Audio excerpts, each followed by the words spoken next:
Hello friends, ગામઠી કિચનમાં તમારું હાર્દિક સ્વાગત છે. આજે આપણે બનાવીશું રગડા પાણીપુરી. તો ફ્રેન્ડ્સ, ઠંડી હોય એટલે આપણને ગરમ ગરમ ખાવાની ઈચ્છા થાય. તો અહીંયા આપણે ગરમા ગરમ રગડો પરફેક્ટ માપ સાથે એવી રીતના ફટાફટ બનાવીશું અને સાથે જ પુદીનાનું પાણી પણ મસ્ત એવું બનાવીશું. તો ચાલો જોઈ લઈએ કેવી રીતના બનાવવું. રગડા પાણીપુરી બનાવવા માટે અહીંયા આપણે 200 ગ્રામ વટાણાને લઈ સૂકા વટાણા લેવાના છે. 200 ગ્રામ વટાણા લઈ અને ઓવરનાઇટ પલાળી દીધા છે. ઓવરનાઇટ પલાળ્યા પહેલાં આપણે ધોઈ નાખવાના છે. વટાણાને ધોઈ અને પલાળવાના છે. અહીંયા આપણા વટાણા એકદમ સરસ પલળીને રેડી થઈ ગયા છે. હવે આપણે બાફી લઈશું. અહીંયા આપણે એક પ્રેશર કુકર લઈ અને તેમાં આપણે વટાણા લઈ લીધા છે.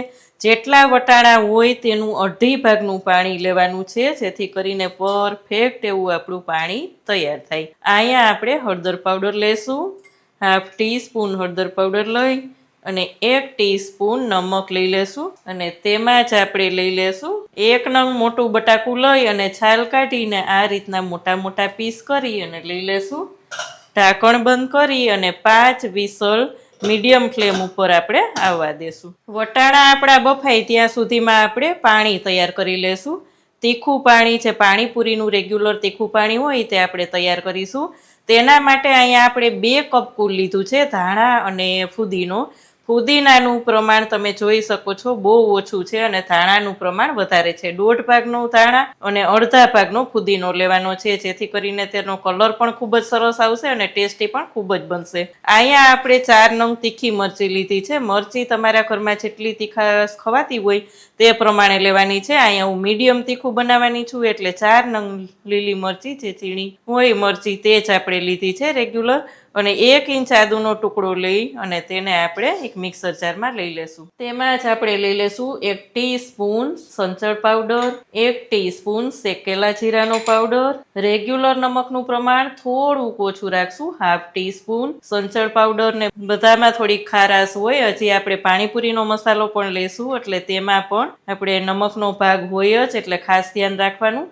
અહીંયા આપણે ચાટ મસાલો 1 ટીસ્પૂન લઈ લેશું અને 1 ટેબલ સ્પૂન ખાંડ લેશું, જેથી કરીને એકદમ સરસ બેલેન્સ આવે બધું. અને તેમાં જ આપણે ઠંડુ પાણી લેવાનું છે અને સાથે આઈસ ક્યુબ પણ લઈ લેશું, જેથી કરીને તેનો કલર તેવો ને તેવો જળવાઈ રહે. થોડુંક ઠંડુ પાણી લઈ લેશું અને તેની એકદમ સરસ પેસ્ટ બનાવી લેશું. અહીંયા આપણી પેસ્ટ એકદમ સરસ રેડી છે, તમે જોઈ શકો છો.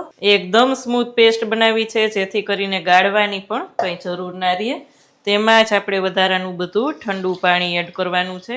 અહીંયા આપણું પાણી એકદમ સરસ રેડી છે, પણ તેમાં જ આપણે લેવાનો છે 2 ટેબલ સ્પૂન, વધારે પડતો આગળ પડતો જ લેવાનો છે, 2 ટેબલ સ્પૂન પાણીપુરીનો મસાલો.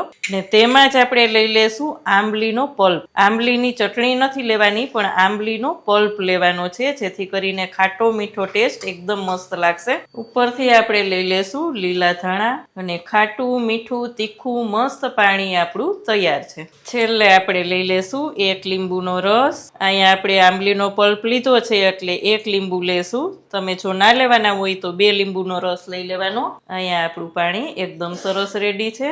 આપણા વટાણા પણ બફાઈ ગયા છે, જોઈ લઈએ. અહીંયા કુકરનું પ્રેશર પણ તેની જાતે પૂરું થઈ ગયું છે. અહીંયા જોઈ શકાય છે ફ્રેન્ડ્સ, એકદમ સરસ આપણા વટાણા બફાઈ ગયા છે. અહીંયા આપણે બટાકાને પેલા કાઢી લેશું, જેથી કરીને બટાકા એકદમ સરસથી મેશ કરી શકીએ. વટાણાને આપણે થોડા થોડા મેશ કરીશું.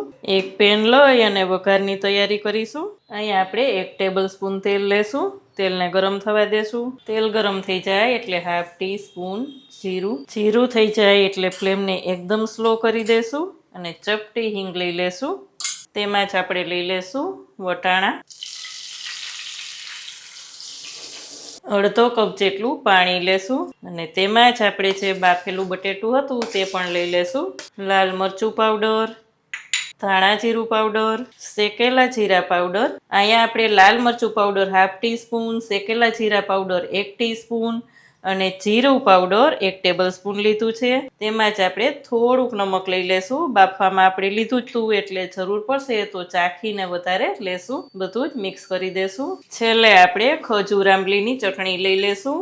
આ ચટણીથી એકદમ ટેસ્ટી એવો આપણો રગડો લાગશે. ખજૂર આંબલીની ચટણી ના હોય તો ગોળ અને લીંબુ લઈ લેવાનું. આમને એમ જ થોડીક વાર થવા દેશું જેથી કરીને બધા જ મસાલા એકદમ સરસ અંદરથી ચડી જાય. અહીંયા આપણો રગડો એકદમ સરસ રેડી છે. ઉપરથી આપણે લઈ લેશું લીલા ધાણા. ફ્લેમને બંધ કરી દેશું. ઉપરથી આપણે લાલ મરચું સ્પ્રિંકલ કરી લેશું. ઉપર લઈ લેશું ડુંગળી અને લીલા ધાણા. અહીંયા આપણે થોડાક લીલા ધાણા લઈ લેશું. તો એકદમ મસ્ત રગડો અને પાણીપુરીનું પાણી તૈયાર છે.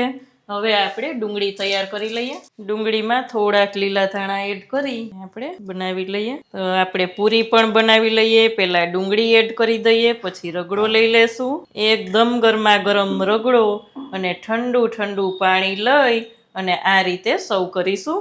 આ જ રીતે આપણે રગડા પાણીપુરી તૈયાર કરી અને સર્વ કરતા જશું. કેવી લાગી આજની રેસીપી? જો સારી લાગે તો વિડીયોને લાઇક કરજો, શેર કરજો. ચેનલમાં નવા હોય તો સબસ્ક્રાઈબ કરીને બેલ આઇકોન પ્રેસ કરજો. આવજો ફ્રેન્ડ.